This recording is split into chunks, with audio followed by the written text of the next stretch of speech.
Hello there, I'm Sconculus, and this is TEPPEN Deck Tech, where I present to you decks that are fun, strong, or interesting. Today we are playing a unique two-color deck that builds constant pressure into powerful setups, and has 2 colors worth of generic staples and removal. The most powerful removal being our hero art, Dancing Dead, which you could replace with one other hero art if you want to. This is a perfect deck for Coral Orchestra, considering our final boss is 6 MP, but we have other ways around that, and this deck has a tendency to eventually run out of steam when we mill our entire deck, and Coral only makes that happen sooner. But it will let us overwhelm our opponent with advantage. Dancing Dead, on the other hand, lets us secure the board at about the same point in the game, and gives the deck that slight extra push in power level. Full disclosure, the games in today's video are from the very end of last season. The next video will be from this season. I should also mention that I actually switched onto Coral this season when I do play this deck, so both are extremely fitting for the deck. It's just down to what you want to play. With our hero art out of the way, the main synergy of the deck is with Clay Shogun, who gives all spirits +1/+1 when a spirit dies, and this immediately activates when he immolates. And the best immolates just happen to belong to green. For example, if we immolate Clay Shogun over Gingham Fats, Shogun immediately goes up to a 4/8 with protection, and then places a 3/6 Fats that can potentially trigger Shogun again. Gingham Fats is a difficult unit to deal with no matter how you play him, and being able to revive him lets us keep constant board pressure. Our other best early unit, besides Fats, is Zombie Swordsman. They're super efficient, being a 3 MP unit, with a decent body that's pretty risky to block against without losing the unit to the immolate. Not a complicated spirit, but he does his job. A bit more exceptional is Gargant, coming equipped with 1 shield for the red meta, and a decimate that finally turns our slow value into pressure. Getting a single decimate with Gargant in a game goes a long way to getting the win. His immolate just lets you stay flexible, and as for our black immolates, our other big playmaker is Guildenstern, who, upon death or immolation, summons either Shogun, Gingham, Gargant, or our ultimate finisher. He also has a solid immolate, particularly good with the Shogun, and increases our hero art damage by milling our deck. Guildenstern single-handedly brings this strategy together, and is always powerful no matter what his RNG pulls. Our last black immolate units are Gyaran, which for 3 MP is our easiest unit to play onto a board with Shogun, and the best cards get buffed by him, potentially into a win con just by having flight. On his own, Gyaran is already an amazing immolate over anyone, since his flight will always convert their attack buffs into direct damage. He also has a solid immolate of his own to help us survive, and one last benefit of flight is that he will usually survive multiple trades, giving us time to charge up for a 5-drop for his immolate. And finally, the terrifying queen of black, Machine Armor Oichi. She's a 6 MP, so we do have to set her up with a revival spell, Zombie Swordsman, or her signature action, Genma Empress, which reduces 1 spirit in our hand basically down to 1 MP. All you have to do is make sure she's the only one over 5 MP, and it'll always go to her. Then, when Oichi finally hits the field, she's a monster. She's basically Decapre, but harder to kill. She tears apart the board and threatens lethal just by existing. Unfortunately, you won't get to play her any game due to RNG from Guildenstern, but anytime you do, she will make winning so much easier. Lastly, we have a couple tech cards. Dark Condemnation searches Corrosion to kill Hinoa, Iris, and Storm Owls. Disarm seals MP boost, death effects, and Storm Owls, and Genma Castle is to dodge Brainwash. When I play Coral Orchestra, I actually swap this out for Gogen Dantes, because he's the only one who will stay above 5 MP to get the effect of Genma Empress. We also have a Moment's Opportunity, which is niche and usually gets negated by a disarm or just damage removing the unit, but it's kinda cool.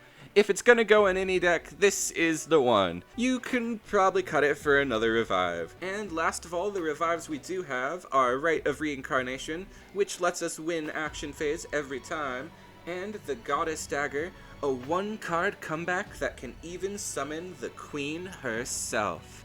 Here's the deck QR for you, and with all that said, let's get into it. Game 1, we are up against Zero, fight against Inner Demons. A deck you don't see too often, but if I'm not on meta, our opponent doesn't need to be either. We'll start off with our best turn 1 play, Dark Condemnation, which lets us pretend we have a little more than 5 MP. We'll follow it up with Zombie Swordsman, and our opponent will play another brand new card, Agnosum, which is mostly just a 10 HP unit for their Fade buffs. They'll send Colleen over Agnosum, returning our Giron and their Illuminate to the hand and then to the field. We'll play down our Giron and another Giron, and our opponent will play another Agnosum, followed by Ada Wong activating their hero art. Ada explains all their high health units, letting them keep coordination live throughout the game. We will attempt to seal Ada Wong before she gets in any unrespondable damage, buffing herself up, but our opponent is able to negate it, which will allow us to use a momentary opportunity to ascend another Giron from our deck. Our opponent will attempt to heal their Ada Wong, which seems like as good an opportunity as any to destroy her before she gets even stronger, but it will let our opponent play their Maverick without any worry of the destroy. We will immolate a Guildenstern over our Giron, and we finally reach the breakpoint on Dancing Dead to destroy their Agnosum. They will activate their hero art for a second time, playing Oro onto the field, and activating Maverick, which will destroy our Clay Drummer.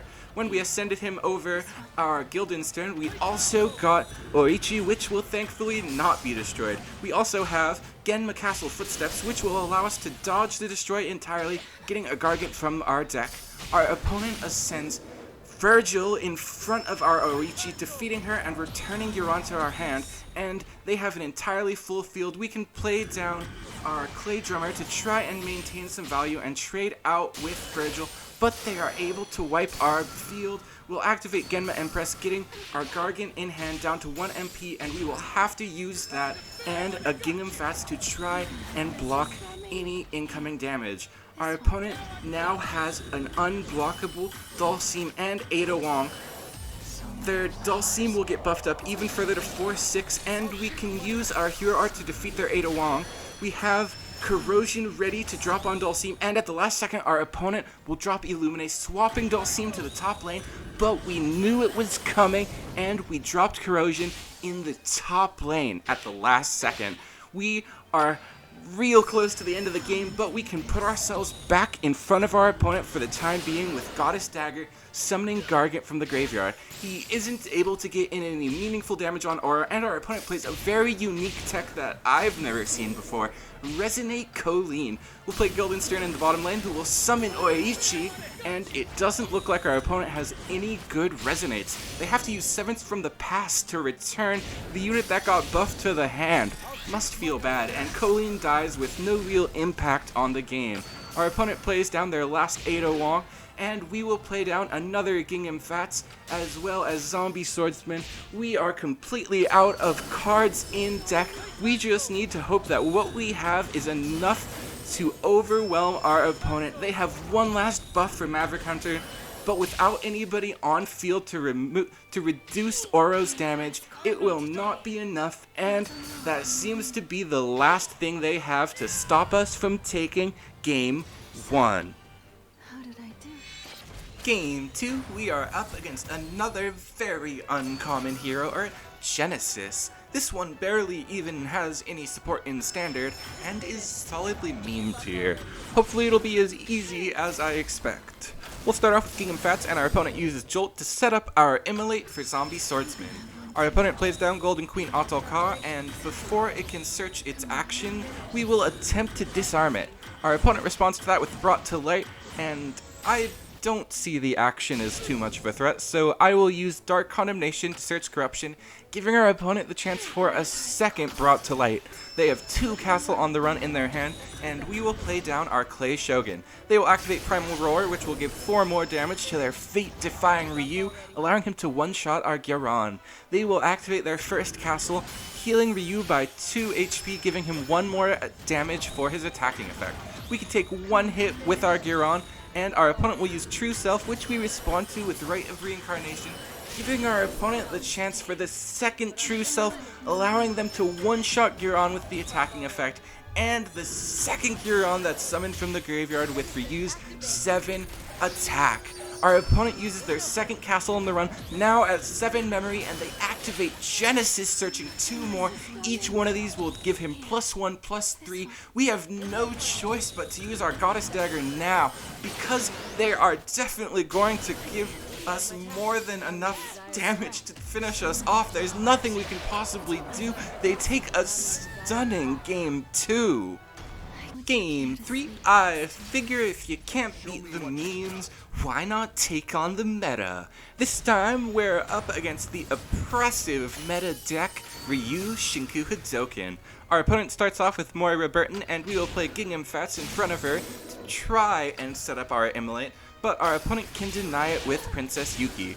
The second Gingham Fats will be blocked and defeated by their Barawasha, and we will play Gyaran in the bottom lane to set up our Immolate for Guildenstern.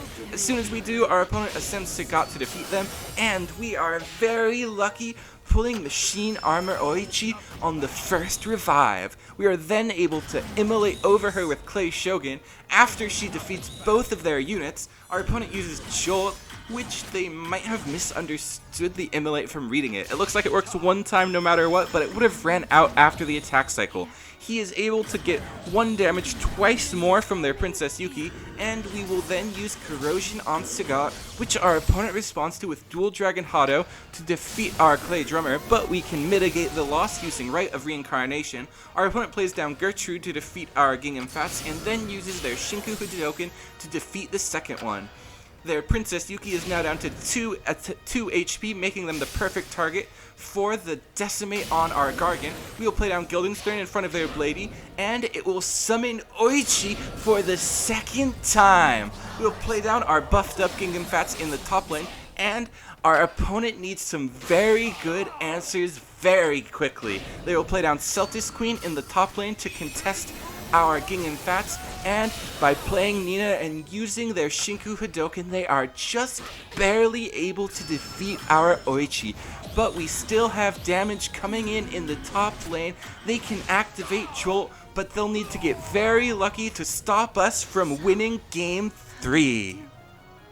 Here we are again, and it's cool and fun, but it's kinda hard to deny that this deck really feels like 2 halves of different decks. At the very least, Clay Shogun feels like this is the strongest use for him, but the green cards like Gargant really feel like they'd benefit from more defensive cards like Perfect Defense and Wall Jump especially. You can probably make room for that one. It does put up a good fight, but the power level is just too steady without pulling multiple Oichis, which pulling a single time is super luck-based, so I can't really say that the deck will be winning all that often.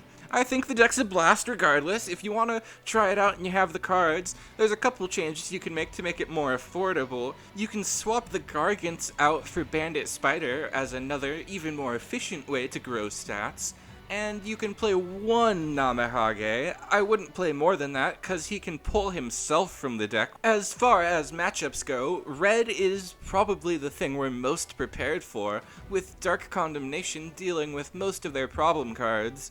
But their deck is just still a lot more efficient than ours, that we're gonna have to get real lucky with our Oichis, like you saw in game 3. Green is a similar story where we're potentially prepared for them, with disarms and removal for their Storm Owls, but it's hard not to get run over in the long game against a deck with 10 MP to R5. Purple can be a pretty fun matchup as long as your Guildensterns don't get stolen, and that's really what's happening this season, so that matchup's pretty hard as well. And black is probably our worst matchup since every black player is packing triple corruption this format, making all of our units easy fodder for it. I would recommend the deck to anybody who wants something a little unique that always puts up a fight, but is okay with the actual power level being a little lower than the current meta. As for the next episode, I've already got most of the gameplay ready, so I'm hoping it'll be out a little quicker. So for that, please let me know down below whether you'd rather see Dark Invitation with Marcellus, or the first red deck of the series with Ryu Shoryuken. Please like the video if you liked the video, subscribe if you subscribed. Once again, I'm Sconchulous, and I'll see you in the next one.